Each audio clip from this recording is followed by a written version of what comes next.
किया, उस बात को दबाया गया, लेकिन उनकी बात को आगे पहुंचाने के लिए इन्होंने संघर्ष किया कि आपका हक क्या है, आप जानिए।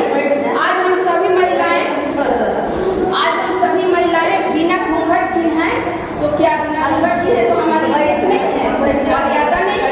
जो घूंघट में रहेंगे तब हमारी इज्जत मर्यादा बढ़ेगी नहीं। इन लोगों का इंसान ये क्या हम यहाँ खड़े हैं। हमारे समाज के लोगों को साफ पानी पीने का हक नहीं था, लेकिन साफ पानी पीने का हक उन्होंने दिया। कोई आज तक दुनिया में कहते हैं ना कि एक पशु पक्षी को भी पानी पीने के लिए नहीं रोका जाता था। जीवन मतलब जीवन कहते हैं कि जीवन का असली धार ही पानी है, पानी के बिना कोई मरना नहीं चाहिए। लेकिन इनको पानी के लिए भी रोका जाता था। जब वो स्कूल में पढ़ते थे तो उनको ये कहा जाता था कि जब तक एक घड़ा था, घड़े से वो अपने से पानी उठा के नहीं पी सकते थे। तो उनको कोई आदमी चपरासी रहता था, वो पानी ऊपर से पिलाता था, वो चुल्लू से पानी पीते थे। और अगर वो चपरासी नहीं रहे तो दिन दिन भर प्यासे रहते हैं। लेकिन आज हम लोग जब मन करे पैसा फेंकते हैं और बिस्लेरी का पानी पीते हैं। हम लोग क्या एहसानमंद हैं इनके?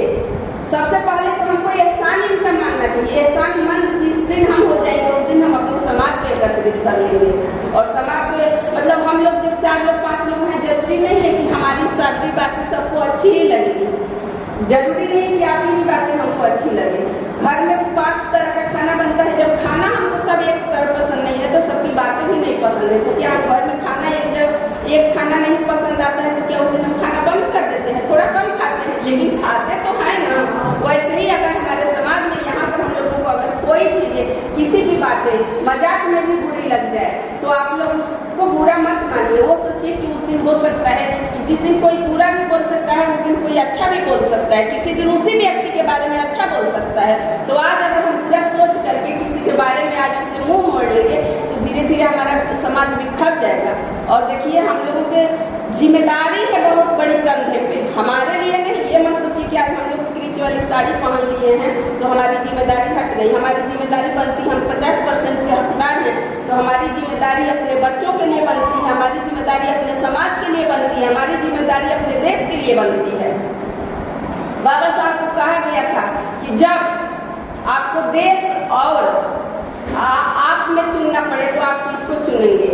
तो बाबा साहब बोले कि मैं सबसे पहले अपने देश का चुनूंगा। लेकिन बाबा साहब को ये भी कहा गया कि जब देश और अपने समाज में चुनना पड़े तो आप किसको चुनेंगे? तो बोले कि मैं पहले अपने समाज को चुनूंगा। और उन्होंने अपने समाज को चुना और अपने समाज के आज ये मत सोचिए कि बहुत लोग बोलते हैं उनके वजह से आया है, खा रहे हैं। सच में उन्हीं की वजह से खा रहे हैं, सच में आप उन्हीं की वजह से पानी पी रहे हैं, सच में।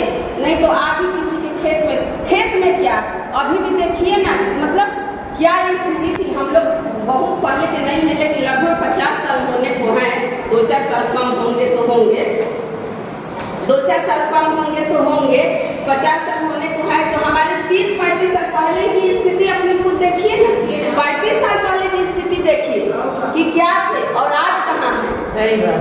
आप दूर की बात मत देखिए, 35 साल पहले की स्थिति देखिए तो आप सोचिए कि हमारे माँ बाप 70-75 साल 80 साल पहले गए, उस समय उनकी स्थिति मिलने जाने के लिए वही चीज। और एक तारीख बात मुझे होली देखिए, होली आने वाली है तो कैसा था अभी? हाँ, यहाँ आए थे लोग कैसा हो गया। सही बात। अभी आप ये सोचिए, मतलब परिस्थिति ये मत सोचिए कि हम ऐसे ही रहेंगे।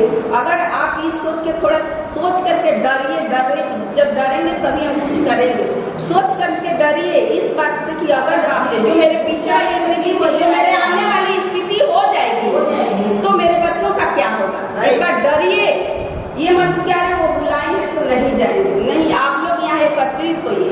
सबसे पहले आज हो सकता है किसी को अच्छा लगे किसी को ना अच्छा लगे, लेकिन मैं पर्सनली बोलना चाहती हूँ, होली पे कुछ बोलना चाहती हूँ। होली आने वाली है, देखिए रंग गुलाल लगाने से मैं कोई मना नहीं कर रही हूँ, लगाइए, आपकी खुशी है, लेकिन उसी दिन क्यों लगाएंगे? कहते हैं कि भी नहीं लगाते। नहीं, आप लगाइए रंग गुलाल के लिए, खुशियाँ मनाइए। खुशियाँ मनाने के लिए तो आज के दिन भी तो है ना। आज के दिन आप क्या रंग गुलाल नहीं लगा सकते? उस दिन क्यों लगाएं जिस दिन एक महिला को जलाया जाता है और उसके जलाने के बाद हम लोग खूब खुशी का दिन है। कोई किसी महिला जल रही है और कोई नाच रहा है। अगर वहाँ पर वो होलिका जलती है तो नाम महिला का है ना, नाम वहाँ होलिका जल रही है, एक औरत जल रही है। और हम औरतों को इतना दिमाग नहीं है कि हम लोग उससे चारों तरफ घूम के नाच रहे हैं, गा रहे हैं, खुशियाँ मना रहे हैं। कम से कम आप इस बात को सोचिए कि हम मतलब एक सेंस लाइए अपने अंदर। हमारे अंदर सच में प्रकृति है, भगवान दिया, प्रकृति दिया, लेकिन दिया है, दिमाग दिया है, सोचने वाली बात है। आखिर उस महिला की, उस होलिका के इर्द गिर्द ही क्यों लोग घूमते हैं? उस महिला को बहुत शक्तिशाली महिला थी। होलिका कोई ऐसी वैसी महिला नहीं थी, शक्तिशाली महिला थी। राजा की बहन थी, राजा की बहन थी। हाँ, अपने मेरठ में वहाँ हरदोई है, हरदोई जिले के राजा थे, राजा हिरण्यकश्यप, उनकी बहन थी होलिका। हिरण्यकश्यप का एक ही लड़का था, प्रहलाद। हमारे यहाँ बताया गया कि प्रहलाद विष्णु भक्त था। प्रहलाद विष्णु भक्त नहीं था, प्रहलाद एक नंबर का चरसी दारूबाज लड़का था। वो राजा का लड़का था, बिगड़ा राजा का लड़का था, उसको किसी का डर नहीं था। हाँ, उसको दूसरे के समाज के लोग बिगाड़ देते, इनकी पीढ़ी आगे। अभी हमारा बच्चा एक आगे बढ़ने लगता है ना, तो चार दूसरे समाज के लोग सोचते कि पीछे खींचते, कैसा इसका बच्चा आगे ना बढ़े। उसको या तो मानसिक रूप से प्रताड़ित करेंगे, या तो उसके रहन ढंग को बिगाड़ेंगे, मानसिक रूप से प्रताड़ित करेंगे कि पढ़े लिखे ना। वैसे ही उसको कि राजा का बेटा फिर राजा बन जाएगा। तो उसको वो लोग चरसी, अफीम, गांजा से भरपूर नशे में धुत रहता था। होलिका की जिस दिन पूर्णिमा थी, पूर्णिमा के दिन उसकी शादी होने वाली थी। होलिका की पूर्णवासी को ना होलिका जलाते हैं, तो शादी होने वाली थी। हिरण्यकश्यप राजा जी बोला कि अरे इसको हटाओ, मतलब उसको घर से निकाल दिए थे। लेकिन बुआ भतीजे को बहुत प्यार करती है, उसके दिल में थोड़ा सा वो रहता है।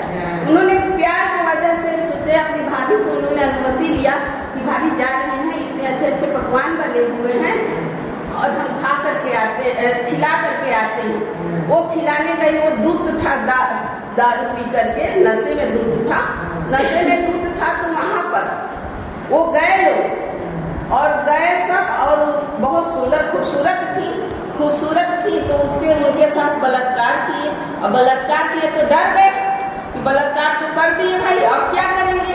तो बलात्कार करने के बाद सोचे कि इसको जला ही देते हैं। अभी भी आप देखे होंगे कि होलिका किस कहते हैं लोग, क्या है, होलिका को लकड़ी किसी से मांग के नहीं लाया जाता है। अगर आपको किसी को जलाना है तो आप किसी से मांगेंगे नहीं कि हमको लकड़ी दीजिए, हम उनको जलाएंगे। जो रहता है उसी से जलाएंगे ना।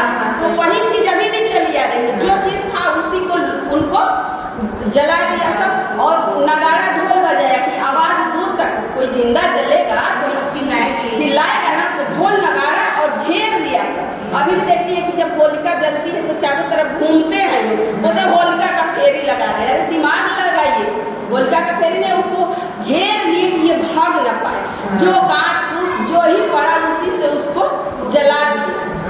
और जब वो जल गई तो राजा की बहन थी, चारों तरफ हड़कंप मच गया। तो राजा जो लड़के जलाए थे उनको काली का टीका लगा करके, गोबर मिट्टी से नला के, जूता चप्पल पहना करके और पूरा गांव में घुमाया गया। और जो टीका लगाया गया उसी को अबीर बोलते हैं, माने कायरता। अबीर का मतलब ये वीर नहीं है, कायरता की निशानी वो टीका लगाया गया, जो आज वो अबीर के रूप में लोगों को लगाते हैं। तो उसको वो लगा करके और पूरे घुमाया गया। तो इस वजह से होली मनाई जाती है। और हम लोगों को समझाया गया कि प्रहलाद बच गया और होलिका जल गई। ऐसा कभी हो सकता है कि दो लोग आग में बैठे, एक जले और एक ना जले। अगर उस समय वो चमत्कार होता था तो क्या हम और आप पापी हैं? हम भी तो नहीं जलना चाहिए। जो बोलता है वो भी तो नहीं जलना चाहिए। कैसे? हाँ, कैसे मतलब ऐसे हो सकता है कि कोई एक जल गया, आग हो गया, हाथ डालेंगे तो जब रोटी जल जाती है तो इंसान नहीं जलेगा, जलेगा जरूर। तो इस चीज, ऐसी छोटी छोटी बातें हम लोगों को दिमाग में थोड़ा एक बार माइंड में रखना चाहिए कि क्या सही है क्या गलत है। आज भी वही चीजें होती है पहले का। मतलब बताइए, सबसे खराब चीज होली के दिन होती है। वही माँ बैठी हुई है, भौजाई को गाली दे रहा है, क्या माँ का कान बंद है, बहन का कान बंद है, वो भी तो सुन रही है ना। जब सबसे गंदा कहते हैं कि होली में बुढ़ो भतार लगे, बोलते हैं लोग ना, होली में